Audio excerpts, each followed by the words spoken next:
part three. We're just talking about the how the deep state operatives are now flooding into Washington D.C. Democrats with biases, and how they are starting to figure out that they can have a say in the way and the direction that a administration, for instance, might conduct its business. There was a time when you could honestly say that, let's say, a Republican deep state employee could go into Washington, D.C.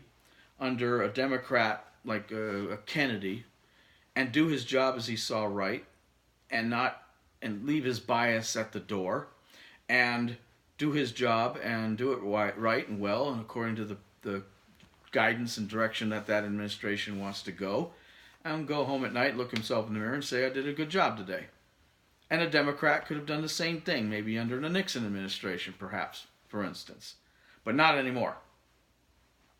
Current events have borne this out and proven, beyond a shadow of a doubt, that people in Washington are basically not only incapable of leaving their bias at the door, they're unwilling to do so. And no one's asking them to do so anymore. In fact, as these people have moved up in the ranks and have become more powerful and more numerous, these progressives, they're actually seeking out people with bias in order to keep the group big and powerful and on the same page. These people get together, create these backroom meetings and these in the smoke-filled rooms that we all hear about, and plot and plan to disrupt the Republican administration if they happen to be working for that, or to help bolster back, carry the water of the liberal Democrat administration they might happen to be working for. Knowing that, because they're not elected, they will be able to survive, for the most part, the changeover from one president and one party to another. Unless, of course, they're too high up the chain, in which case, at the discretion of the new president, he might or she might be replaced. But deep down in the bowels of these administrative buildings and departments, they usually stay. They usually stay for multiple presidencies, depending how long they want to work there. And they're very difficult to get rid of because, as we know, government jobs and government employees are harder to fire and get rid of than your average employee out there in the real world. And they use this to their advantage. Now, this sounds like a conspiracy theory, but we now have proof. The operatives that have been hired by the Obama administration and have been put in places of power and have filled their departments with like-minded, liberal-thinking people, all but dismissing, if not outright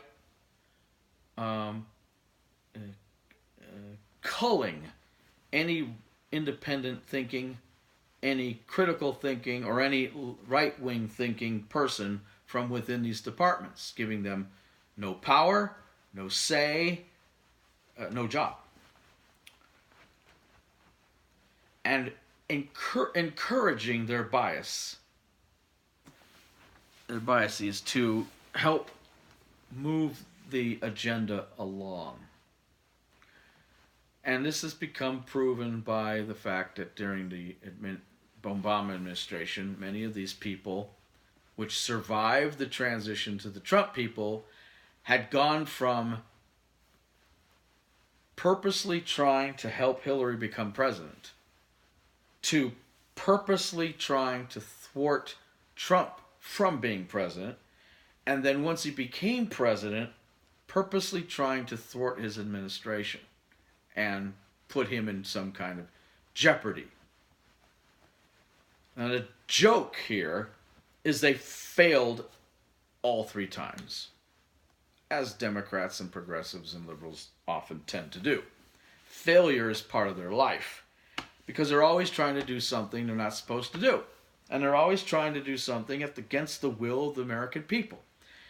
And they don't care. They no longer give a damn that they're, going against history, going against the will of the people, going against duly elected officials, going against the Constitution. They don't give a damn anymore. They're doing what they do on purpose. It's not that they're just simply ignoring all that. They're actually going against it. This is why I say today's Democrat, which is basically a liberal, there are very few not liberal Democrats, especially in government, and the progressive movement that guides them, they're unpatriotic. They're un-American because everything they do goes against the Constitution, the will of the people, the culture of America, the best interests of America, as they hide behind all these fancy politically correct terms and try to fool half of Americans. That's the only thing they're successful at doing, really, is fooling half of America into thinking what they got going, what they really want to do, is this, when all along it's actually this.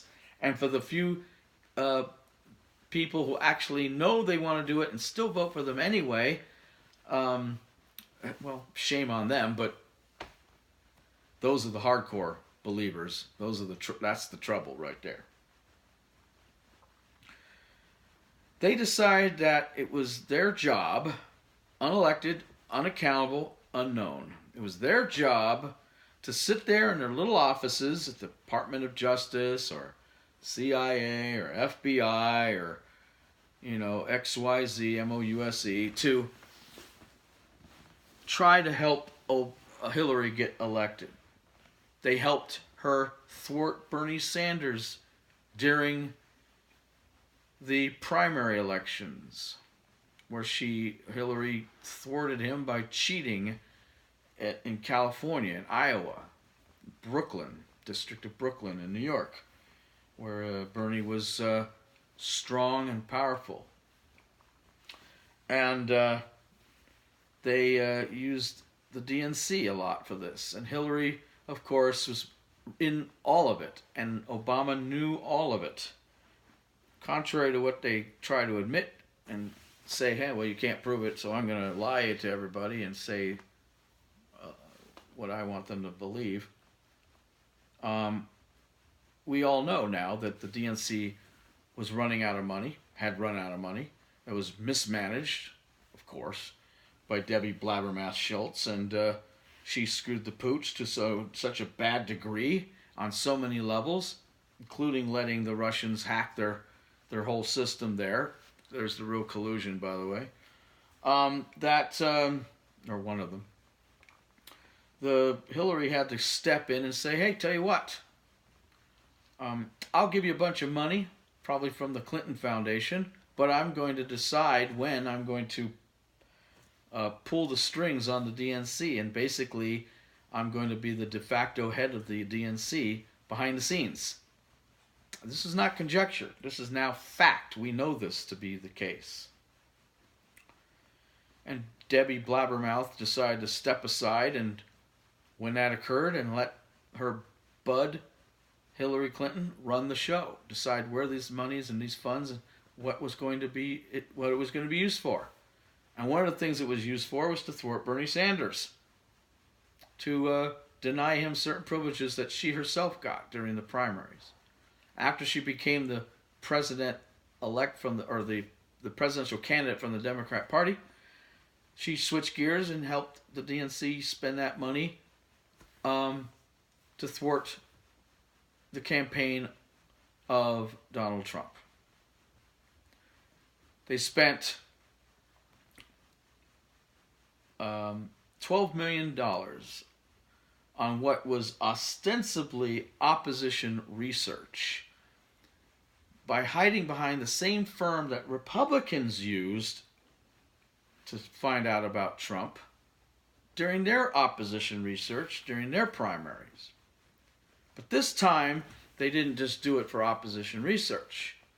They used that money and used the departments that were still being run under the Obama administration to use those biased deep state operatives on the DL to create problems for Trump. And one of those problems came about in the form of a dossier that was created by a foreign national that had been used by the FBI, James Comey, Andrew McCabe, for instance, multiple times in the past, and was supposedly reliable. But this guy was also biased against Trump and for Hillary, apparently, even though he was not an American citizen, and was all but willing to doctor the thing up, make some stuff out of whole cloth,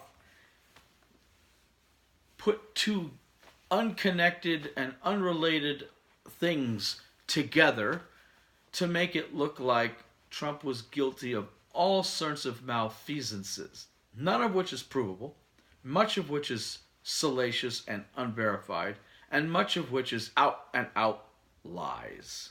$12 million for a dossier that was then, knowing it was false on many counts, and not admitting where it came from, who paid for it, DNC and Hillary, put it in front of a FISA court judge so they could spy on a person in the Trump administration legally to try to get the goods on Trump through this guy and by his connections and his whatever he's doing. Now, does that sound like opposition research anymore? And you want to tell me that the deep state has no power and was not doing anything to create this mess and to do these kind of shadowy dealings? Are people in the deep state texting each other about how much they couldn't stand Donald Trump? And when all of this didn't work and he became president anyway, these same people would text each other and talk about how they had to have contingencies plans against the possibility of him becoming president. I wonder what that meant. And we're not talking about some low-level functionary who's just pushing pencils across his desk and stapling papers together. We're talking about the assistant director level and directors of a Department of Intelligence level FBI operatives, high-ranking officials, all knowing what they're doing by their bosses, the people actually appointed by Obama himself, or that had been holdovers from previous administration, but known to be all on the same page, the same agenda, and the same goals. And these people got together on multiple occasions, whether personally, through email, phone calls, whatnot, and they moved this ball forward. And once Trump became president, tried to create the whole notion that he was not worthy of presidency, and all the people who were suddenly pretending they were, didn't want to fire Hillary or James Comey couldn't find a way to, recommend indictment, but then gave a laundry list of all the things that she was, maybe not guilty of, but had done wrong and was sloppy about and whatnot. All this back and forth pretense about being anti-Hillary and pissed off a lot of liberals doing it, all to cover themselves because of what was really going on, so that people would have some doubt in the future as to whether or not they could actually possibly be really guilty of all this stuff, because look how much they went after Hillary, sort of, kind of. James Comey admitted on a TV show while pushing his new book, which, what a piece of crap that is, but that he was not a Republican. And he further admitted that he had changed and stopped being a Republican in 2012. 2012. What does that mean, folks? That means he changed from being a Republican to a Democrat. One has to assume it's a Democrat, not an independent. When Obama was being reelected. Hello. That means he was a Democrat for 4 years before Trump ever became president. Could that possibly explain why he wrote an exoneration letter for Hillary before he even, 2 months before he even interviewed her or the 17 other people that were supposed to be interviewed with regard to the email scandal?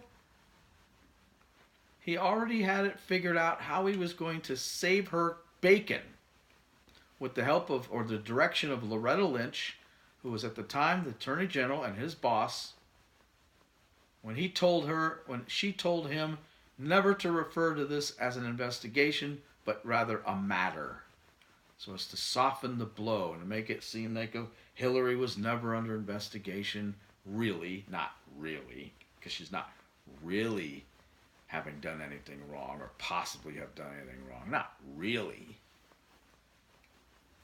And then all this stuff comes out, and all this stuff is exposed, and every day we see more and more of this stuff becoming exposed, and just how nefarious all this is. And the beautiful part, the absolute beautiful part now, is now you've got it where one liberal, Comey, and another liberal or Democrat operative or deep state operative, whatever, or not even that deep, in McCabe, now they're actually going to have to fight each other for truth and eat each other. I love it when liberals eat their own, and then Democrats eat their own, and these idiots in the government go after each other when they're on the same side normally, because it's fun theater, that's for damn sure.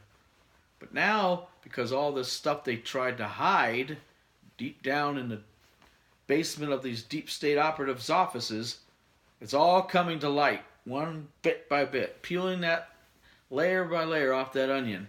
And now it's getting to a point where these people are in major, deep doo-doo. And all of this deep state tough stuff that was meant to hire Hillary as president, to get her elected, then to thwart Trump and keep him from being elected, and then to thwart Trump to keep his presidency on edge and in a sort of limbo and make people doubt whether he should be president or not. It's all turning around and landing on them. They tried to perpetrate this lie to cover all this misdealings in the deep state that they created with this narrative about Trump colluding, which is not illegal. There's no statute against colluding, by the way, with Russia, as if that was some big bad thing, when all along it turns out it was they who were colluding with Russia, and they who were helping the Democrat, in this case Hillary, and trying to hurt the Republican. They were the ones doing more damage than any Russian could ever possibly do, and it boomeranged, and it's now spinning its way after them. That's hilarious. These people, sometimes they're pretty stupid, but they actually think that they can get away with it. And because usually they do. Usually they can. We don't know half the stuff. We don't know a fraction of the stuff that these people have done over the years for Democrats and against Republicans. Not a clue. But finally a window has opened up on the truth of the matter. Finally, people are able to look deep into the deep state and see just how smarmy and despicable and unworthy of the positions these guys hold that they are. And maybe finally this boomerang will land and hit somebody on the left and make the American people wake up to say, we're done with it, clean it out. We've been wanting to clean the swamp for years, but maybe now we'll get some help doing it. Here's to a clean DC one day. See you on the next video.